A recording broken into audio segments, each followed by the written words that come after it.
Let's talk about a few things that I need to address about GUI design, texture design, and see a situation that we have regarding our GUI that I did not cover yet. Hello everyone, this is Adi Reza. Welcome to the Mentor Code Lab. In previous episodes, you saw me showing you some textures that I have, and I don't remember, maybe I had designed some of it in front of the monitor. Possibly I had said that when you design your GUI, the light in the world of Minecraft shines on the GUI from bottom top to lower right. And because of that, you need to put the highlight on the left and the shadow on the right, and highlight on the top, shadow on the bottom. That is correct. However, doing that makes things really different. Now, when you zoom here and when you are designing a pixel texture like this, with, I don't know, this amount of zoom, it's really hard to figure things out. One thing that you can do is every now and then zoom out and make the GUI the size of the thing that you will see in the game, close to it, and take a look at what you have. Now, take note, the internal side of these two squares are exactly the same color. I mean, this section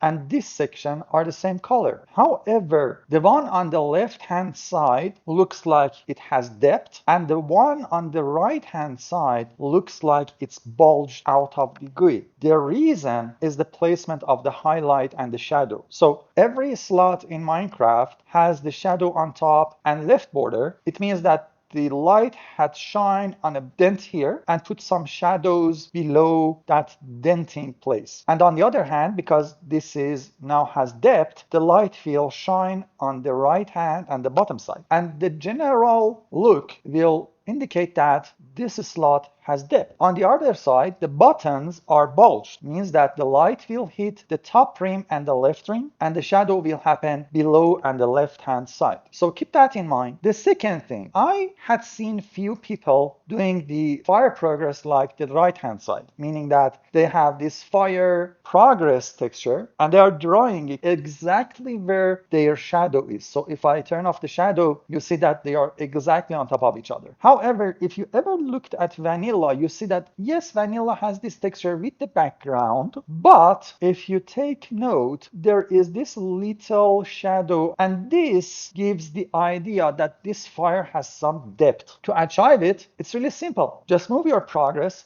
1 pixel to the left, and bingo, you are happily having depth there. That being said, the arrows has shadows, the fire has shadows, and the bubbles has shadows. So keep that in mind. Although if you are using my library, I have the correct offsets there. Now, that being said and fixed, let's talk about the situation that we didn't cover inside our GUI screen helper so far. If you take note, when we were designing our screen helper to draw a background, we did go with a solution that it will draw a solid rectangle, okay? That rectangle does not have any indentation, but in cases like the mixer from 3040's machines and many other machines actually out there, you will have panels that will attach to the main panel. So this is the main panel of the machine, and you will have these panels attach themselves to this machine on all four sides, bottom, left, right, or even top. And they are not tabs, they are just panels that are there all the time, and we didn't cover that yet. This video we will not cover the code, but we need to figure things out and make a solution that will work. Now, to make it work, this texture size is really small, it's not enough. So I will go into the canvas size and extend it to be 512 by 512. Now, if you are not using Photoshop,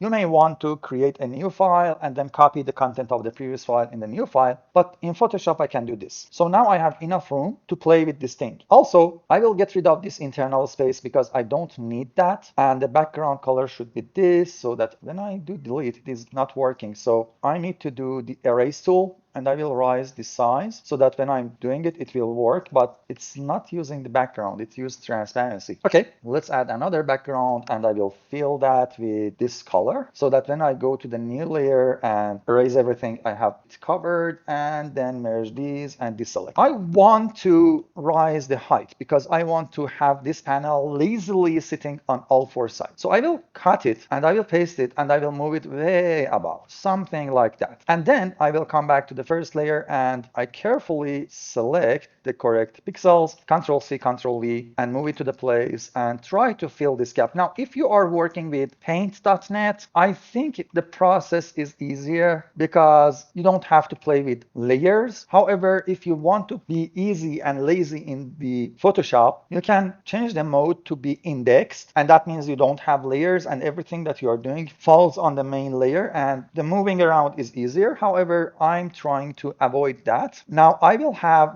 this one being selected from here to here. I will Control C and then Control N, and using clipboard I create a new texture, Control V, and I will say image rotation flip vertical, and I will copy it again. I will go back here and I will paste it and I will try to move it up. Take note that I'm exactly in the same vertical coordinates with the main panel below. Okay, so I'm just moving up so that I have the top border. However, now we will have a problem, and I will tell you what the problem is when we get there. And this should be our top border. Okay, so now I can use this and say image rotation 90 clockwise, and again Control A, Control C, come back, Control V, and move it in place. Oh, I did make it small. Okay, I will fix that right in the correct corner. Hopefully it's the correct corner. And the easiest way is to turn this one on and off and see how it is fitting to the bottom line. Now, as I said, the top line is not fitting, so I have to move this guy up there, and then I need to move this guy up there, and I will hide these so that I can see the gap. Oh, I'm covering it. Okay, so we have our, oh, it's not even enough. Ooh, okay, what did, I think I hit Control Z somewhere. Okay, that one, you go up, and then we need to fix this guy again. So I have to hide these two panels so that I know what I'm working on. I will cut this, paste it, move it up, and now I will turn on the top border and left border so that I see where I'm working and what I'm doing, like so. Then again, hiding these two, and yes, this is a lot of job for some people, but take my advice. UI design is a lot of these things, so if you are not feeling okay with this, maybe you don't have the correct mindset to design the GUI. Okay, merge these things, turn these on, and now they are fitting, although the textures look really ugly because guess what? It's wrong, and we need to fix that, and that's the whole point of this video. So now I will go and rotate horizontally, so I get the other side. I will not paste that there, but paste there and try to place it exactly where it should be. Okay, so I'm aware that the slots are not looking correct. That's okay. I can easily select a chunk of this texture from here to here. Control C, Control V, move it to the top, and then move it there. Trust me, it helps, and do it one more time because those slots will become an distraction when it comes to designing your GUI, and we don't want that. So I will duplicate both layers and move them to the other side, like so. Then I will merge the whole system. And now I can easily select a section of this guy from here to here. Control C, Control V, move down, Control V, move down, select these two layers, merge, and then duplicate. I didn't need to merge, but whatever. Move them to the top. Be careful that you don't hide any of those shadows and borders, and then merge the whole thing again. Now, this is what we want. This is exactly what we need to handle. On the top section, we may have a panel. On the left section, we may have a panel. On the right section, we may have a panel. And on the bottom section, we may have a panel. Maybe you don't want the top and bottom at the same time. Maybe you don't need all of these, but only one side. But we need to handle all of that in our GUI. Now we are lost because the shadows are not correct, the highlights are not correct. None of that is actually correct. So to make things easier for ourselves, we open any vanilla panel. It doesn't matter. We just copy this because we are sure this is the height and width of the vanilla panels for the inventory. And I will come back here and I will paste it and I will move it in place. So it's there and it's in place now. On this side, however, you see that I have 3 extra black pixels that I don't need because I screwed up this guy because I have a black background. Anyway, now the top border is correct.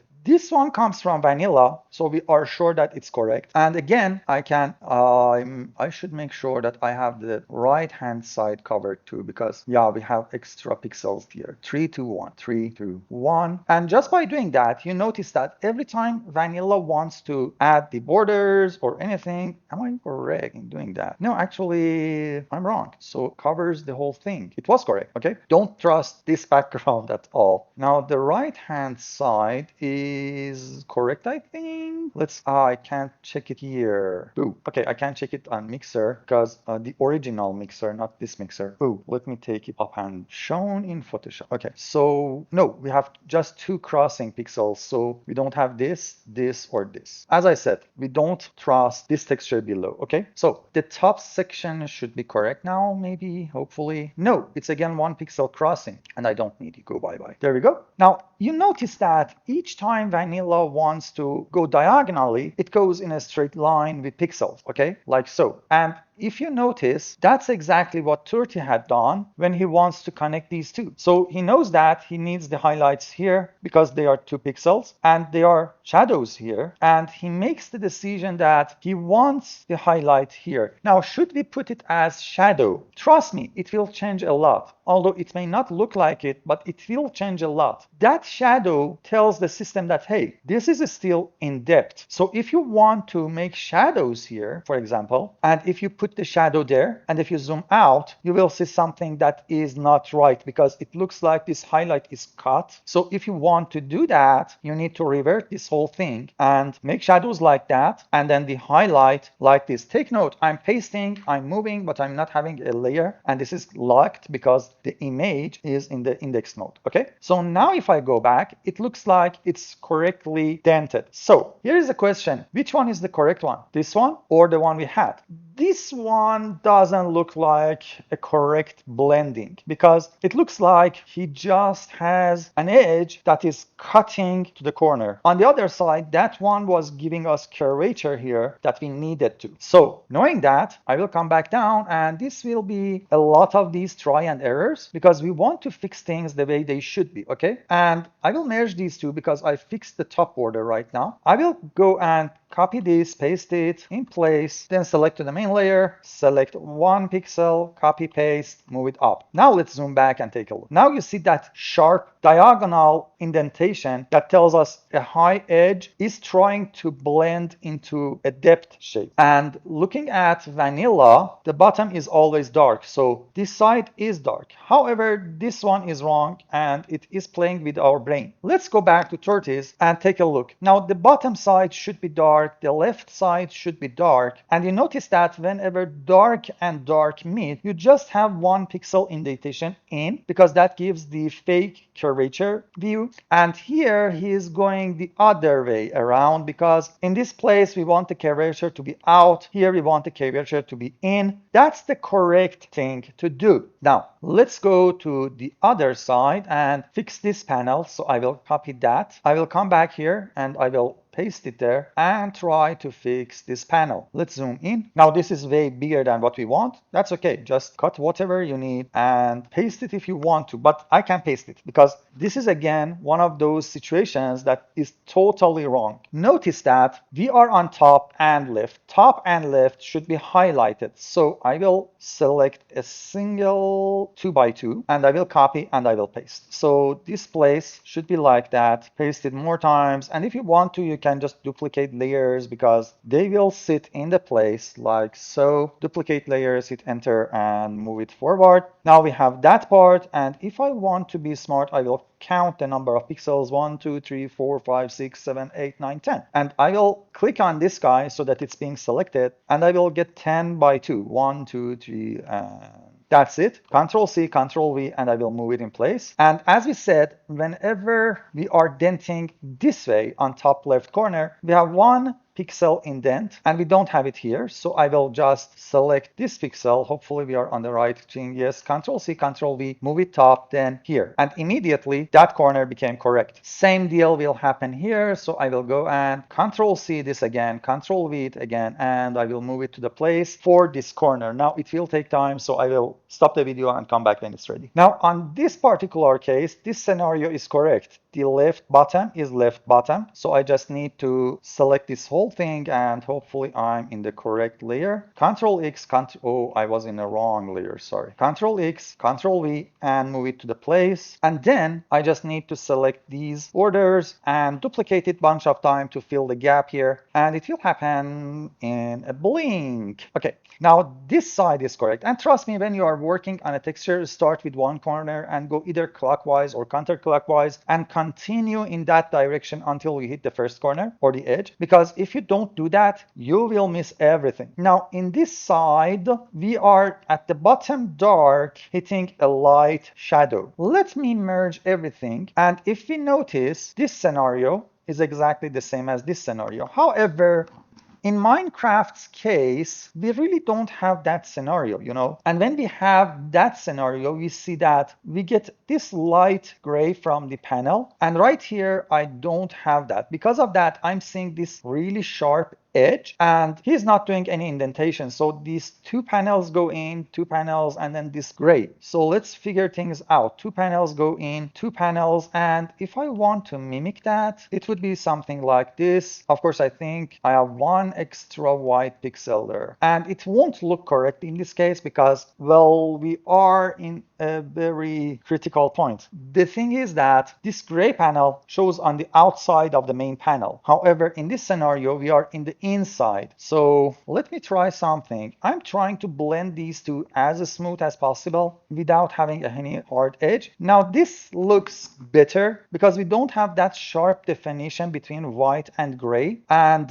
it looks like they are blending and having a gray highlight there. I think I like it more. Now that we have it, we can fix this scenario here because this place will be dark, this place will be light, and guess what? We have that already. So I will copy this and I will paste it and I will move it into place, and then I will go into the main and remove anything that is extruding out. So you see that that edge is now curved and blended nicely. This one is vanilla, and again, whenever dark is meeting dark, we don't do anything, and all of this place is dark. Now on the other side, we have this top right corner, and hopefully that's correct. So white, gray in, dark gray, white, dark gray in, dark gray. That's good. Now this side, again, we have a situation that we already had, didn't we? Because, oh, we may not have it. Dark to the light. Dark on top will never happen in vanilla, isn't it? Oh yeah, dark on top, but exactly the same thing. So it's exactly the same thing here we have. So you see, we put time and effort in fixing one scenario, and I'm aware that this place is not correct. I will fix that later. And now we can use it here. So again, oh wait, it's not gonna work, will it? No, it's not gonna work because this is left side. Actually, this is left side. Let me see if I can take this whole thing and then remove this single pixel and this pixel, because remember we on the, actually, yeah, so Control C, no, Control V and try to move it. What did I do? No, which one is this guy? So Control 0 and try to move it, oh, to the corner. Okay, so before doing anything else, I will try to clean this space inside the main because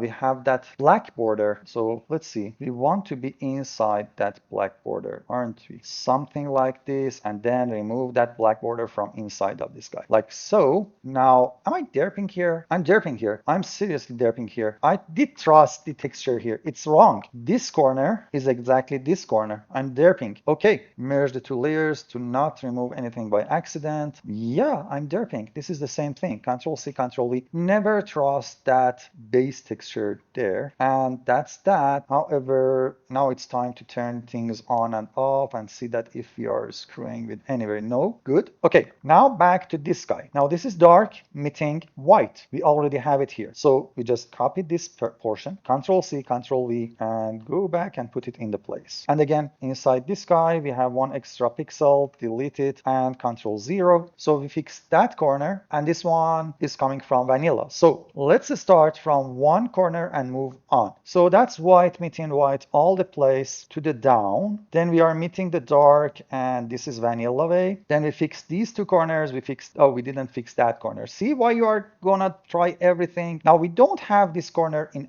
any other place. However, guess what? We have it in vanilla. So again, merge things and select this corner, Control C, Control V, and move there. So that's that. And did I move it less than what I need to? No, actually it's in place. Okay, merge layers, and I'm not sure why do I have these two blacks. So before that, why am I seeing blacks there? I shouldn't. Oh, that's that corner. Okay, so inside the main, we have these extra pixels that I need to get rid of, and this extra pixel that I need to get rid of. Okay, now it's correct. So that corner is fixed, this is fixed, this is fixed, this part is vanilla, and thankfully, all the way up to here, we are black, and we have it from here to here being fixed, and that's fixed. Okay, so our texture is now correct. Now that we're sure that we have a working, correct whole solution, we need to come back and figure how we want to draw these panels. Now, here is something that we can consider. If we take any panel, because I need to dissect it now, okay? I need to dissect it now. Let's say that we want to draw this by code. We can say that one solution is to draw the main panel on top of everything else. And let's see that solution in motion. If we do this, that's okay. Actually, that's really okay because it looks like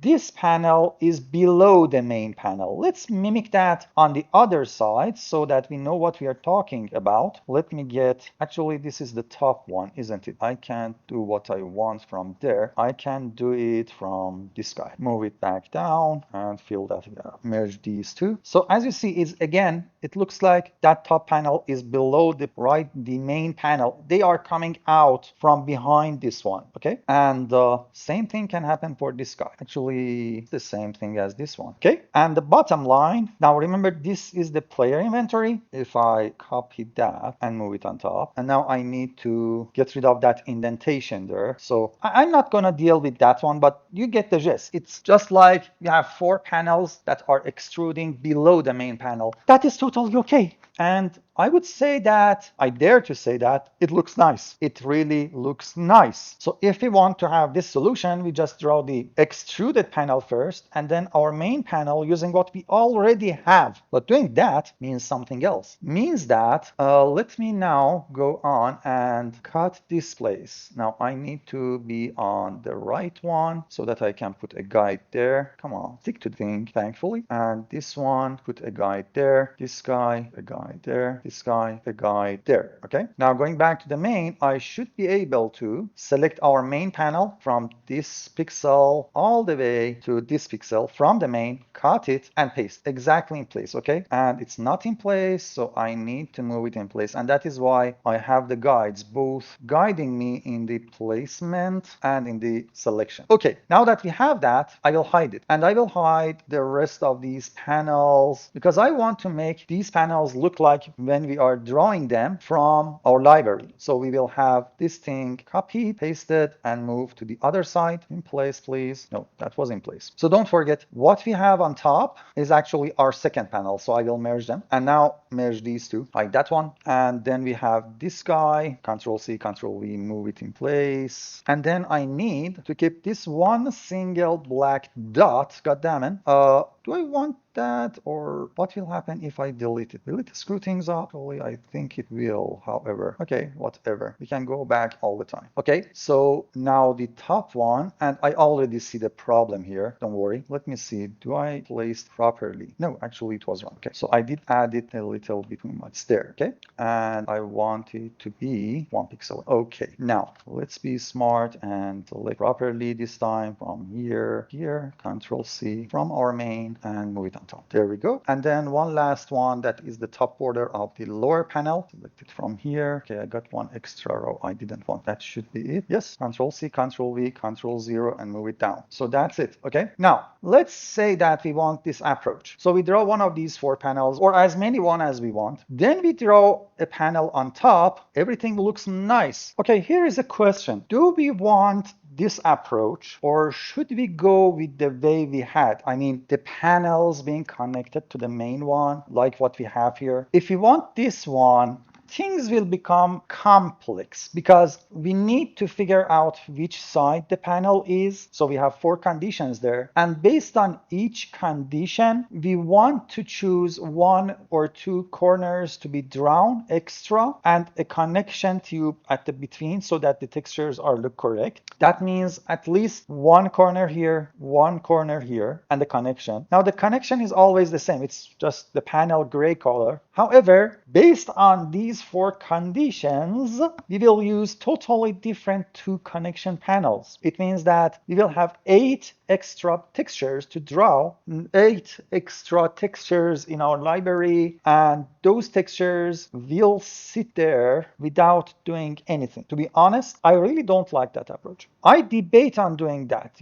I think this is more beautiful, it gives depth, and at the same time, it's functional enough. So for example, if I want a player inventory on this guy, I can just move it down in place. And let's say that I have my custom inventory on top. That's okay. This is my machine's inventory. Although, as I said, vertically we are more limited than horizontally in the monitor. So be careful of doing something like this. Let me see the height of this thing now. Yeah, it's a little bit bigger because the highest inventory that Vanilla is using is 220. Okay. In other words, it's even bigger than what we should have. But that's okay. This is showing correctly on the monitor when I look at Turtie's streams. However, I'm not sure about both vertical ones, but hey, who said that we can't have slots sitting on the other side? So let's say that we want slots on this side. No one is actually limiting you on this type of design. And keep in mind, horizontally, we have much more space compared to vertically. So let's add an extra layer of slot like so, and then duplicate this layer, move it down. Are we in place?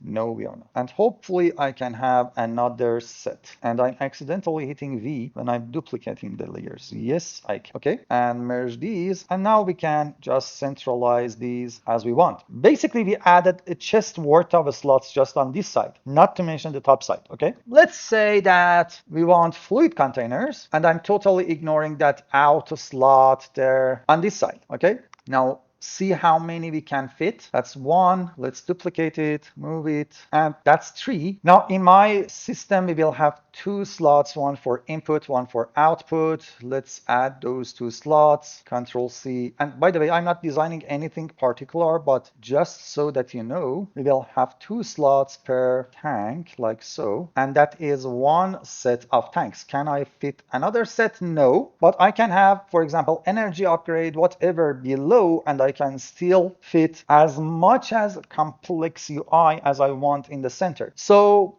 this is completely doable solution. Right now, we have a machine that has at least 1 chest worth of internal inventory, lots of place for functional and complex GUI design, 3 places maybe for fluid or energy, and what else do you need? I don't know. Maybe buttons here for the modes and extraction mode, insertion mode, whatever, okay? It's up to you. You can do whatever you want. And honestly, in my opinion, this design is more eye candy, quote unquote, compared to this design. This is plain. That's how Vanilla is doing things. Don't think me wrong. This is how Vanilla is doing things. They just connect the inventory to the main. I like this much more. If you want to, just give me a comment in the Discord channel that, hey, I want this approach being done by code, and I will see if enough people is asking for it, and then I will add that functionality to the library. But if not many people are asking for it, then I will not do it. Honestly, I will stick with this approach for 2 reasons. 1, I don't need to work on the library anymore. And the second, if you want to have, I don't know, your own connected inventory one, well, be my guest, you can do that. Who said that you can't do that? It's not as complex as you think it is. Just design your own GUI, and you already had seen me designing it, so you can use this video as a tutorial for that type of thing. And then it's easy,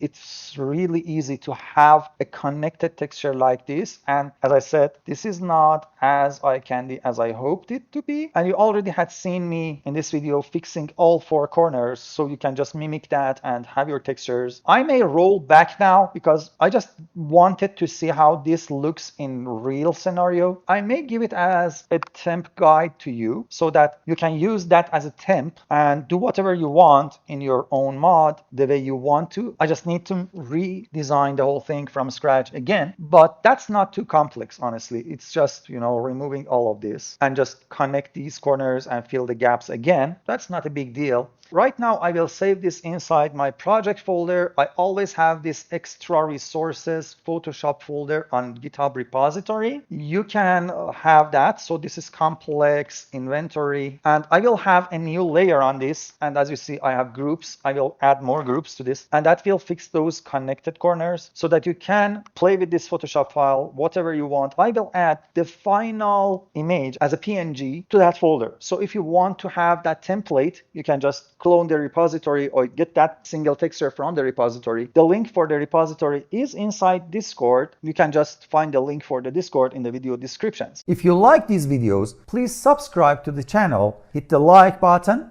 and turn on that bell so that when I publish a new video, you will get informed. Have fun, everyone. Bye.